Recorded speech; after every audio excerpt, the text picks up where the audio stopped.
고위공직자범죄수사처가 윤석열 대통령에 대해서 오늘 오후 2시 구속 후 첫 조사를 통보했습니다. 하지만 윤 대통령 측은 출석에 응하지 않았습니다. 현장에 나가 있는 취재기자 연결해 보겠습니다. 조성음 기자. 네, 고위공직자범죄수사처에 나와 있습니다. 공수처는 오늘 오후 2시 윤석열 대통령에 대한 조사를 통보했습니다. 하지만 윤석열 대통령 측은 공수처의 조사에 응하지 않았습니다. 윤 대통령 측은 공수처에서는 더 말할 게 없다고 말했습니다. 공수처는 방문조사나 강제구인은 아직 고려하지 않고 있다고 밝혔는데요. 앞으로도 윤 대통령 측이 출석하지 않을 것이 명확해지면 두 방안 모두 고려할 것으로 보입니다. 강제구인의 경우 규정은 없지만 판례가 있어 불가능한 상황은 아닙니다. 공수처는 구속기한 20일 중 검찰과의 조사 협의에 대해서는 열흘씩 나누기로 잠정 협의한 상황이지만 수사 상황이나 사건 진행 정도를 봐서 결정할 것으로 언급했습니다. 또 윤 대통령의 지지자로 보이는 시위대들이 어제 저녁 영장심사를 마친 공수처 검사들을 위협하고 공수처 공무 차량에 타이어 바퀴 바람을 빼는 등 차량을 파손하고 위협했는데요.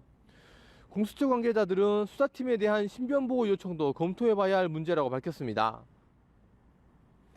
네, 영장을 발부한 사법부에 대해 윤 대통령 측이 강하게 반발했는데 공수처의 입장도 나왔습니까? 네, 그렇습니다. 네, 윤 대통령 측은 구속영장 발부에 반발해서 구속적부심 청구를 검토하고 있는 것으로 파악됐습니다. 네, 하지만 이 구속적부심 청구가 공식 입장은 아닌 상황입니다.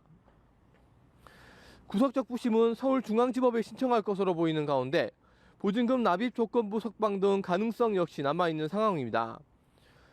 영장 발부 후 석동현 변호사가 먼저 개인 SNS를 통해 현직 대통령에 대해 법원이 구속영장을 발부한 것은 납득하기 힘든 반헌법, 반법치주의의 극치라고 생각한다는 입장을 밝혔는데요.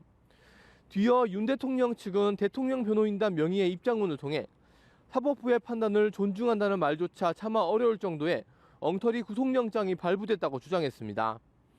그러면서 윤 대통령과 변호인단이 결코 포기하지 않고 앞으로 모든 사법 절차에서 잘못을 바로잡겠다고 밝혔습니다.